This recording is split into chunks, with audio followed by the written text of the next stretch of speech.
She can jump 13 feet high, 30 feet far, and even lions can't catch her. But a 3-foot wall, that keeps her trapped.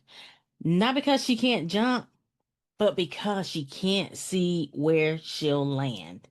Welcome back to the Quiet Impact Podcast, and I'm your host, Stephanie Oden. And this is where introverted leaders and entrepreneurs can amplify your presence, profit from your purpose, and lead without compromising your peace.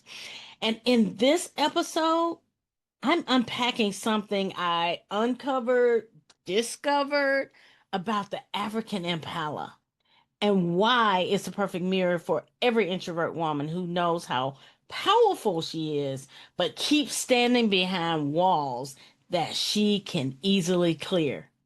I was her.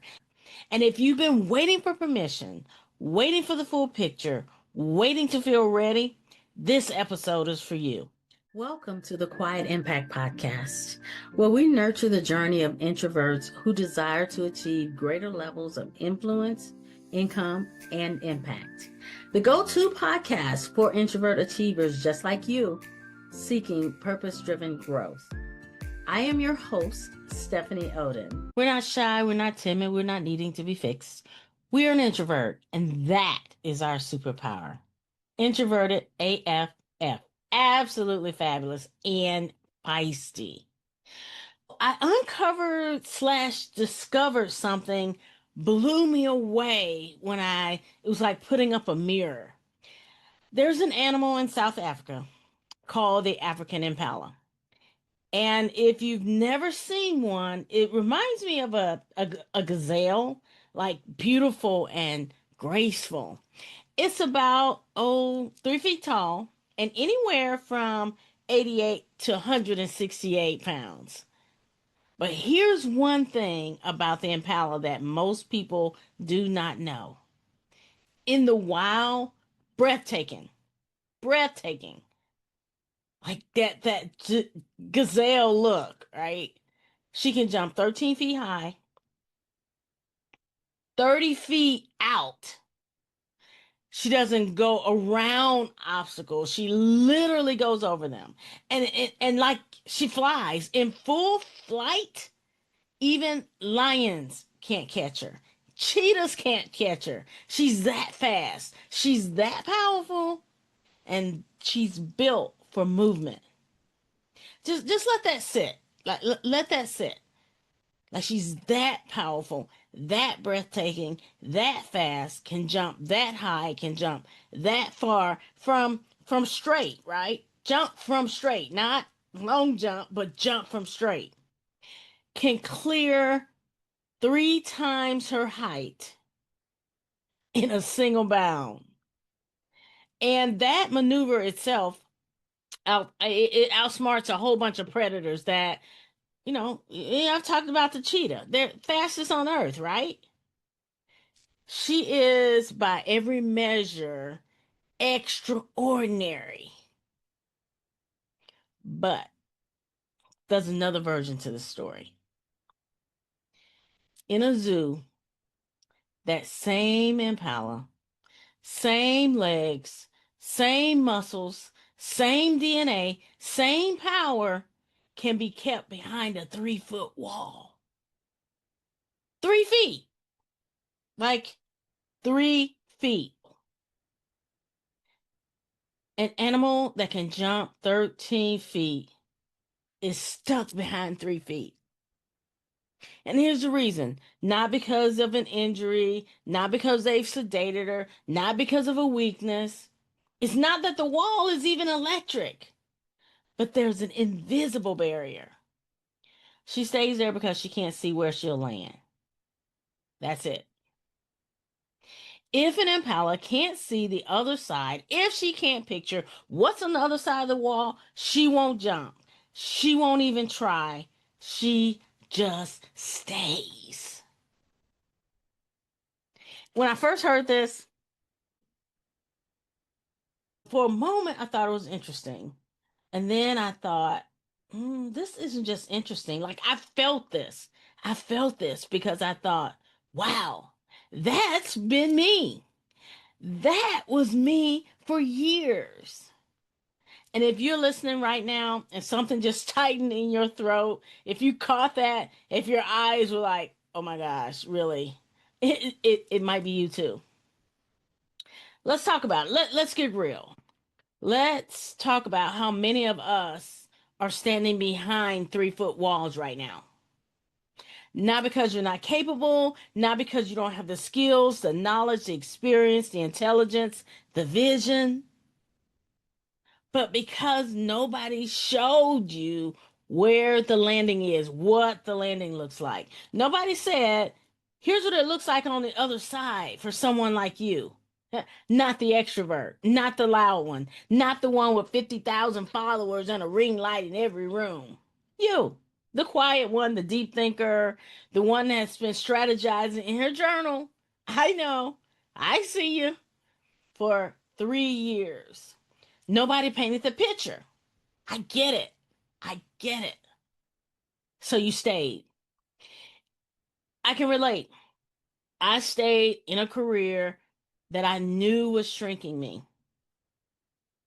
I stayed in business models that exhausted me because I felt like I was supposed to be there. That's what they all did. And here's the one that just punches you. And if you're an introvert like me, it's going to get you. I'm saying it because I was you. This is your cold water moment.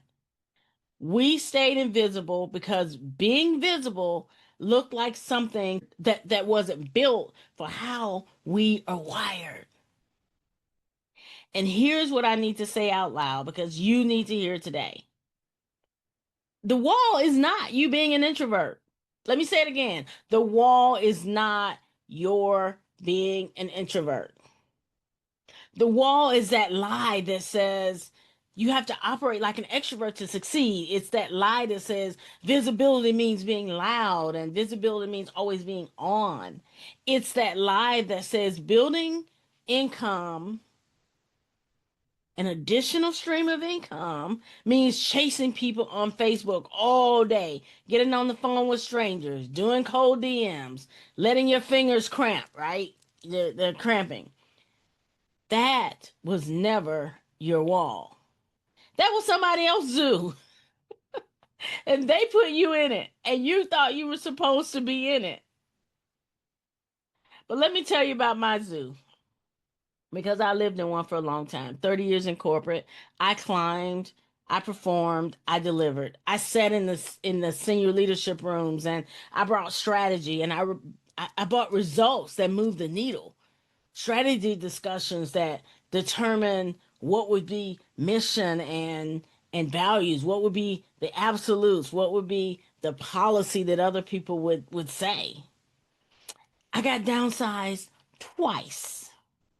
And the thing about downsizing is it doesn't care about how good you are. It doesn't care about how quiet. It doesn't care about how powerful you've been. It doesn't care about how well you perform. It just happens. And you're standing outside the building wondering what just happened? What was it all for? What happened to the life that I built? So I tried other things. I did brick and mortar and was successful at that until life circumstances and a physical issue caused me to have to pivot. Okay. I did network marketing, did very well, got in the top 2% of the company, and I shifted. I tried an affiliate marketing opportunity and it didn't work. I found one that did work. I'll share more on that later. But the other one didn't work. I made mistakes that have cost me money and time and sleep and energy. And because I had all of those start stops, face plants, I would hear this voice in my head and be like, well, maybe you're not the type for this because I'm not loud. I'm not the one that's dominating the stages. I don't chase people. I share what I offer with passion, but I'm not a hype person.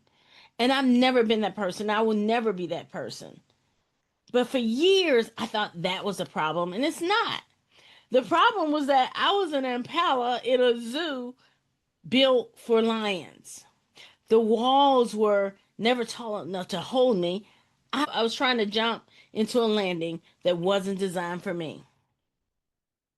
The moment I stopped trying to see their landing and started building my own, because the problem was they had a landing and they could see it because it was how they were wired, but I couldn't see that because that wasn't how I was wired. But once I started looking at my own, everything changed. Now, not overnight.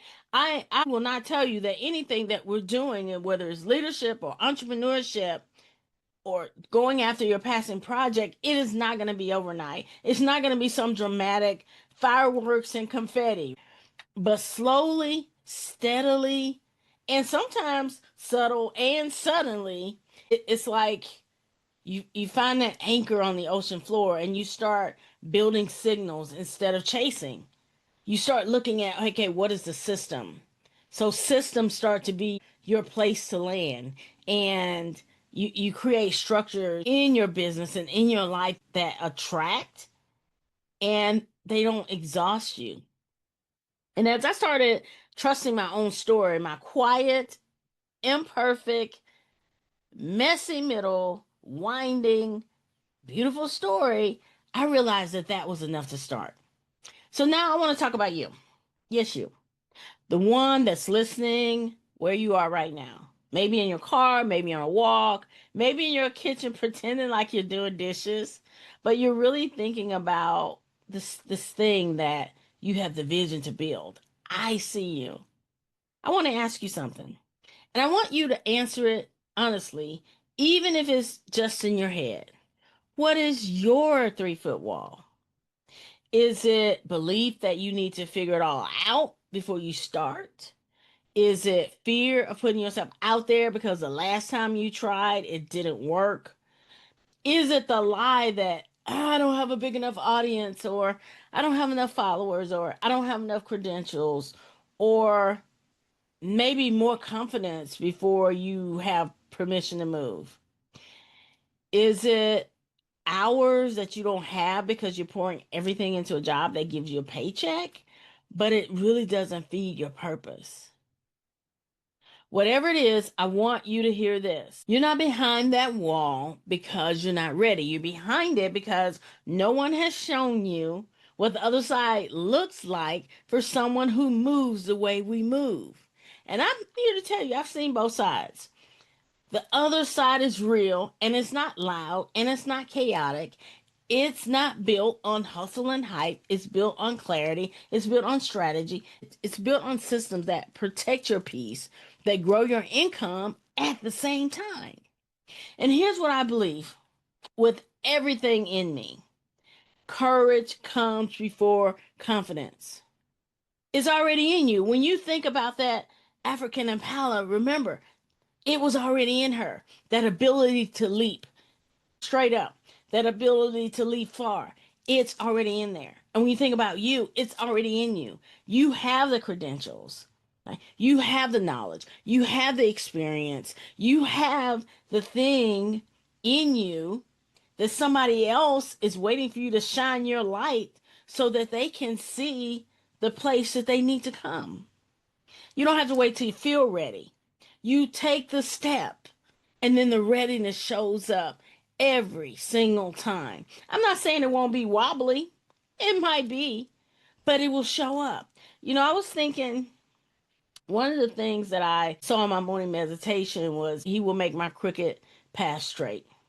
What's so interesting that occurred to me is when you think about the path, often in the path, we don't notice that the path is crooked.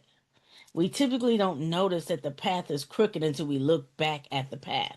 When we're in the path, when we're truly taking step after step after step, we're just taking the next step.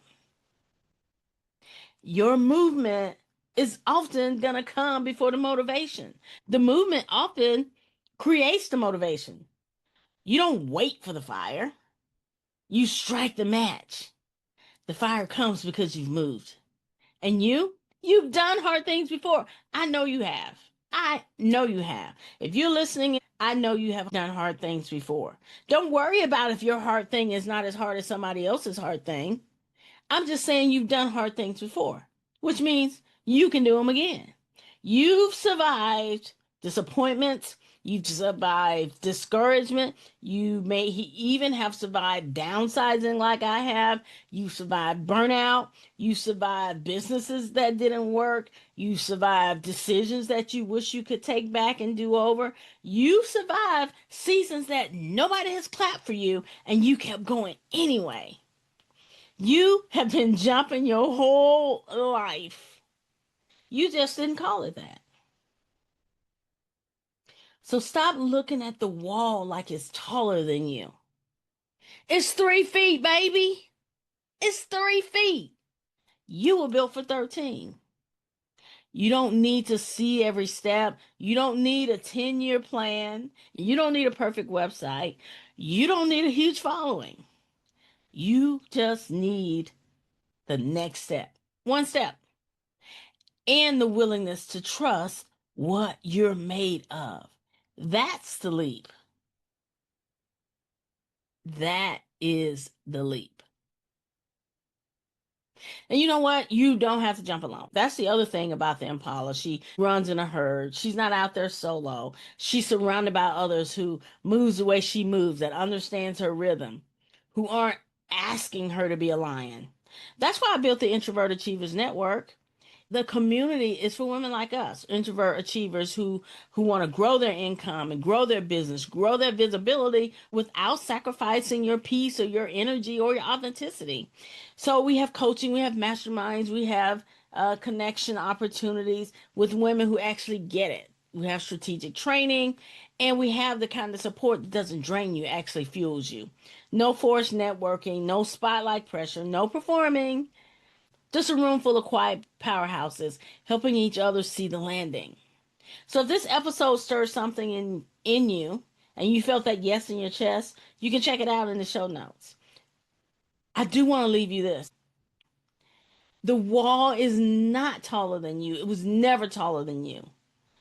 You may have just needed this episode to help you see that there's another side. And now that you've seen it, you cannot unsee it. You're not behind, you're becoming. Your quiet is not a limitation, it's a language, and the right people will hear it. We didn't come to conform, we came to transmit. So stop staring at the wall. You were built to clear it. Until next time, take care.